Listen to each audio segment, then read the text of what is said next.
Warning: this article contains spoilers from Tuesday's episode of American Horror Story Cult. Read and watch the series at your own risk. This week, Oz Cult viewers received some pivotal information about cult leader Kai Evan Peters. His parents are basically rotting in their upstairs bedroom, and his brother is psychiatrist Dr. Vincent Cheyenne Jackson. Kai also had one of his most purely terrifying moments in this hour when he pressured his followers into killing one of their own with a nail gun. EW talked to Peters about tonight's terror as well as his incredible Cheetos moment and working in an upcoming episode with Lena Dunham. Entertainment Weekly: who decided on Kai's blue hair color? Evan Peters: that was originally my idea. I remember seeing this movie called SLC Punk and I always associated Detroit with this punk rock type scene. There was something kind of scary but alluring and kind of underground about blue hair. I was also looking around me and seeing so many people with blue hair. I was shocked. I was like, this is some kind of sign and I just have to do it. Everybody has brown hair, blonde hair, and red hair. So it was kind of like, destroy what's already kind of going on everywhere, what's normal, and let's create something new. That was the logic behind it. When you found out you were going to be a cult leader, did you do research on Charles Manson or David Koresh? Absolutely. I read a lot of books. I read Seductive Poison, which is about a survivor of the Jonestown Massacre. I read Combating Cult Mind Control, which is a great book to help people get out of cults. I read a great book called The Art of Seduction. I watched as many documentaries as I could on cults. A great one to watch is Holy Hell on Netflix.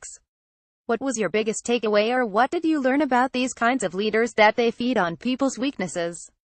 That's exactly what they do. It's usually people who are educated, oddly enough, and smart, and with it, they want somebody to lead for them. So these leaders usually isolate everybody and keep information from the outside world out, and the leader is always right.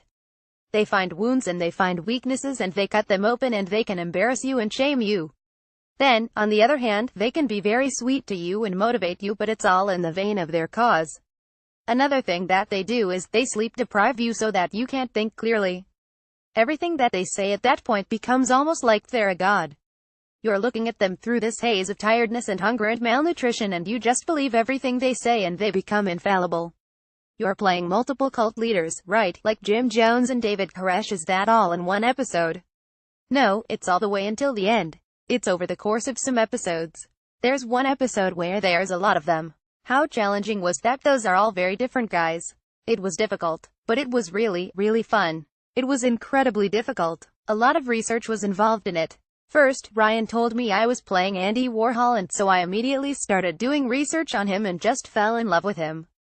I thought he was amazing, and the 60s and the factory and that whole world to live in is so fun.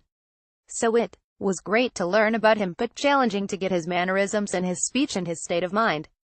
I would just listen to him constantly. For every person, there was luckily some sort of video or recording of them on YouTube. Lena Dunham is playing Valerie Solanas, who tried to kill Warhol. How was it working with her? She's a sweetheart. She did a great job and we had a lot of fun playing around in the factory. I got a kick out of her. You've done this 7 years now. It's definitely your biggest character since Tate in season 1. How do you qualify Kai? How do you rank him? Is he a favorite? He's definitely the most prominent, therefore I got to play him the most and sort of explore him the most. In that respect, I think he was not only my most challenging and exhausting, but as a result the most fun, and I learned the most from it. It's a very current character with the fear that's going on in our country. I think Kai ranks as number 1 on all the characters I've played. Was it hard to let go of though, because this plotline hits so close to home? Well, we wrapped the 22nd of September. He's very wound up and high-strung and on edge all the time. He could get angry so easily. That HASNT started to wind down till a little bit now. It took me a little over a week to let that go. Laughs, but it was a lot. It was just the longest, most exhausting shoot and the hardest I had to work. On a lighter note, is that actual Cheetos dust on your face? It was, yeah. And yeah, I'll notice if you ever are feeling risky or frisky and you decide to put Cheetos on your face, it's more of a paler consistency. So we threw in a little orange paint in there as well. There were definitely Cheetos chunks in there, and I definitely rubbed Cheetos all over my face. Was that a good mask? How did that affect the skin? It was nice. It was kind of an astringent and a little drying. It was good for the normal to oily skin and to alleviate that shine. Did you smell like Cheetos for days? We shot part of it and then we had to go to lunch. They were like, you could wipe it off and we could reapply it. I was like, let's just keep it on. It's going to be so hard to match that, so let's keep it on. So everything I ate tasted or smelled like Cheetos. You had to wear the Rubber Man costume. How are the costumes? How does that rate against the clown gear? I have to say it's a little hot. A lot of that material is pretty thick and the jacket is leather. Those masks are really scary but kind of hilarious because we can't see anything. So we're like trying to walk around the set and we're bumping into everything and swinging knives and missing. You've had to do some nutty things on the show. How does masturbating in front of Billy Eichner rank? Look, it's never an easy day at work when you have to jerk off in front of a bunch of strangers. It's a little daunting. You kind of have to, in a sense, check out or put up a wall. I have done some insane stuff.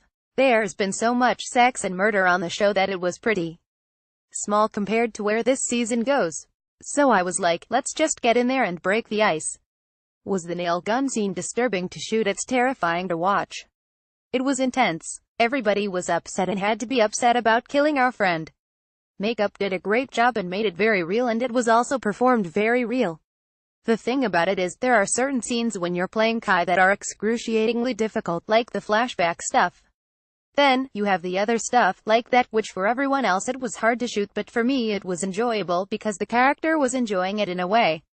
Although, when you take a step back and look at it from the outside, it's like, Jesus Christ, what are we doing here? Tuesday's episode reveals that Dr. Vincent is your brother. Was that a surprise to you? No, I knew that going in.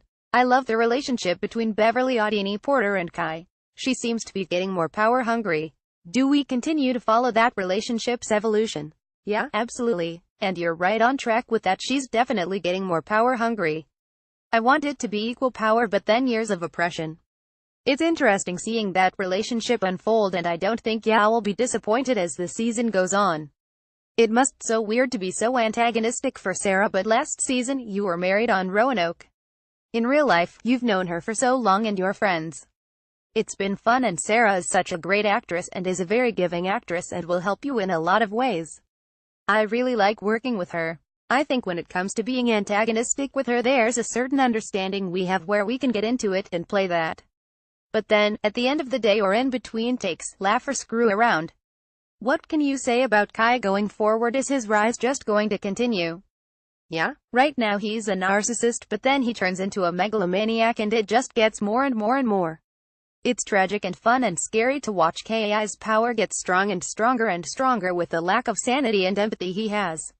It gets pretty terrifying.